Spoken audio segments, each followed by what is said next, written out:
the I really don't. walkthrough. Okay, that's fine, that's fine. But we can ask him. No, let's knock it out. Okay.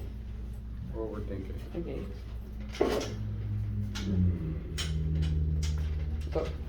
All right, Mr. Victor, so now that I've shown you the video, the whole process, what I would like to do is actually show you each step with detail so you can get an idea of what's gonna go on your roof, okay? So the first thing that you saw in the video is we tore down the roof to the bare decking, right? And why do we do that?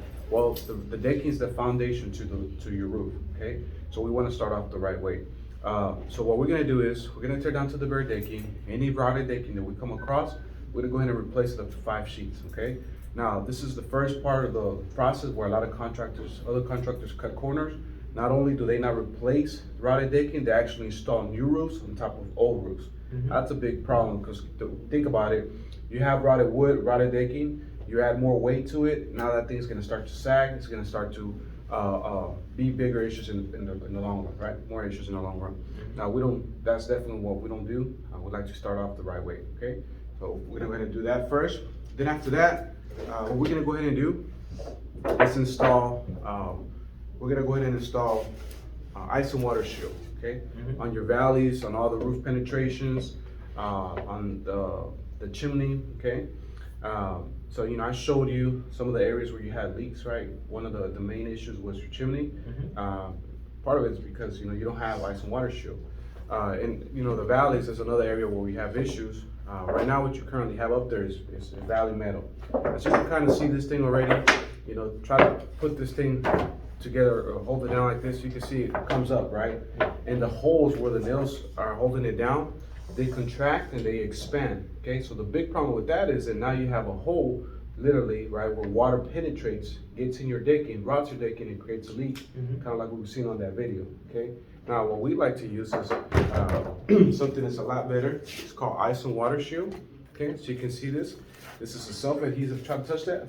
It's very sticky, right? So the moment this thing goes on your valleys, just picture this being your valleys, right? The moment this thing goes on your valleys, it's gonna self-adhere, okay? The moment those nails go through there, it's gonna basically act like a washer. It's gonna hug it around. It's gonna hug around the nail, okay? And so just picture your valley where water is gonna flow through right here. This is gonna add that extra layer of protection against water, okay? Now, you know, this comes in 36-inch rolls as opposed to this, it comes in 24-inch rolls, right? So this is gonna cover a lot more of that area of the valley. And like I said, we're gonna put it around the roof penetrations, okay? The pipe flashings, chimney, all those vulnerable areas to water, okay? So what I like to do is, so you can get it started and start getting an idea of what we're gonna do. We're gonna basically create a roof here on your table, okay? We're gonna start laying down every foundation. So the next thing that's gonna go on your roof is gonna be synthetic underlayment. Now, what you currently have up there right now is felt paper, okay? This is what your insurance is paying for right now. This is what a lot of other contractors install. Now, you know, we don't like to install this primarily because it's very brittle. You know, as you can see, try to rip that. Rips very easily, right? And you know, when the guys install it and you know they happen to crumble it up, you can see when you lay down the next shingle on top of that, it's not gonna sit flat, right? We like to use this synthetic underlayment. Try to touch that, try to rip that. It's not gonna happen. It's a lot harder to rip. So we're gonna go ahead and install this on the perimeter, on the whole area of the house, okay, the whole field. And what this is gonna add is that extra layer of protection against water. When you put water on this for a long time, you know, if you let it sit here, it's gonna penetrate eventually. This is actually tarp-like material. You know, it actually, for new construction, you can leave it up on the decking up to 90 days and no water will get through, okay? So we're gonna go ahead and install this. Also, this is a lot safer for our guys to walk on as opposed to this, where it's gonna be very slippery. It's gonna be, you know, add that extra layer of safety for our guys, okay? All right. The next thing we're gonna go ahead and install is gonna be the drip edge. Starter shingle, okay? So right now, what you have up there, you know, it's an original roof, right? Yeah. You're gonna have basically builder grade material throughout your whole roof. And what you're gonna have as a starter shingle is basically a 3-tap shingle, okay? Which is the same shingle that you currently have up there right now on the whole house. what they usually do, what other contractors, what builders do, okay, to save money, right? They're more into the volume than quantity, right? What they'll do is they'll take a 3-tap shingle, kind of like this. They'll flip it, right? So this is supposed to go like this. They'll flip it to basically have a clear or blank shingle where they can use it as a starter, and from there they build up, right? The problem with that is that there's no adhesive here. There's no bonding right here, as you can see, right? So when you have your next shingle that goes on there, you're only gonna have, right, the bond and the glue line on one side, making it for wind to very easily get under there and start to curl your shingles, okay? What we like to use is gonna be the true starter shingle, right? Which is gonna be this one, this newer technology, okay? As you can see right here, it has that glue line right here at the bottom. We're gonna put it on the whole perimeter, okay? So when you lay that flat, you see you have that glue line here. Now you also have it right here. So when this sits, then, you know, for air to get through here, it's gonna take, you know, hurricane storm winds to actually get through there. You're not gonna have to worry about that. All right. So then the next thing that we're gonna install is drippage. So you currently have that 1x2 wood around the whole perimeter, and that was one of the areas where it started to have rotted wood, right? Primarily because what's happening is that water's traveling down, right, and it's actually now getting into that piece of 1x2. So can you pass me that right there? Of course.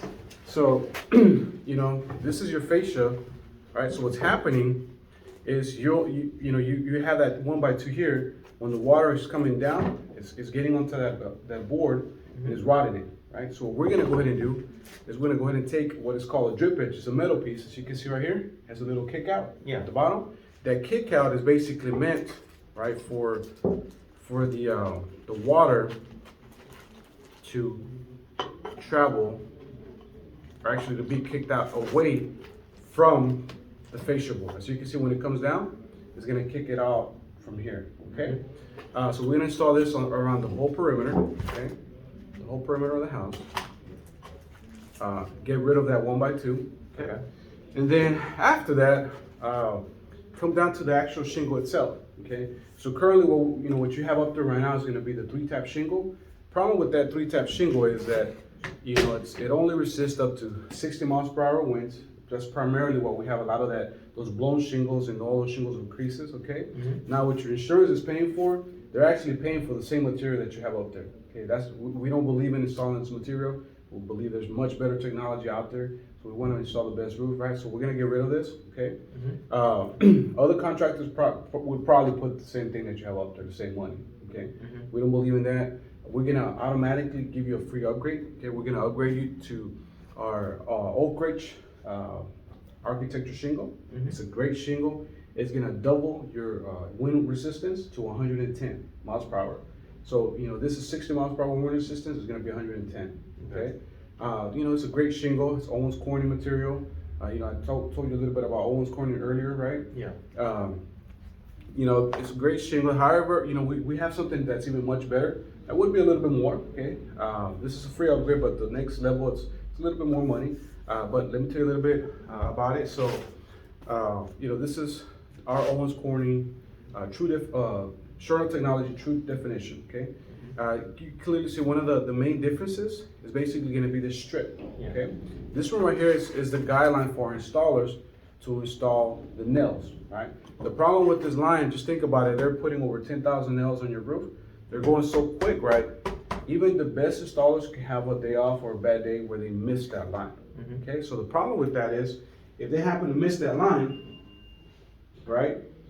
Think about it like this. If they go too high, right? Let me put it right here. Let's say they go too high. Well, they're not grabbing on both tabs. So you can see right here, it's only grabbing one. So when you have a really strong wind that comes through, basically that shingle is gonna blow through because it's only being secured on one tab. The nail is gonna be left on the shingle, okay? And your shingle is gonna be blown off, okay? A shingle that's meant to resist up to 130, now all of a sudden with a 60, miles per hour wind can actually be blown off because it's not properly installed, right?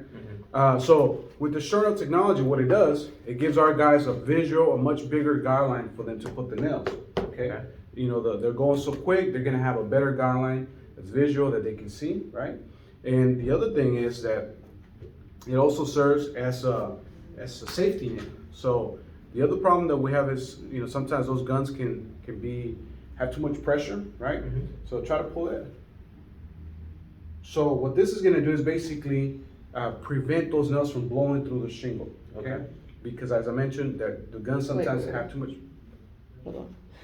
Oh, Goes in the way. Yeah. did it stop? Yeah, but hold on. It's more for me. My brain's not functioning. Come this up. Be careful with this. Sharp. Yeah, one of the. One of the holes is a little sharp, yeah. We're gonna have to be careful with that with the customer.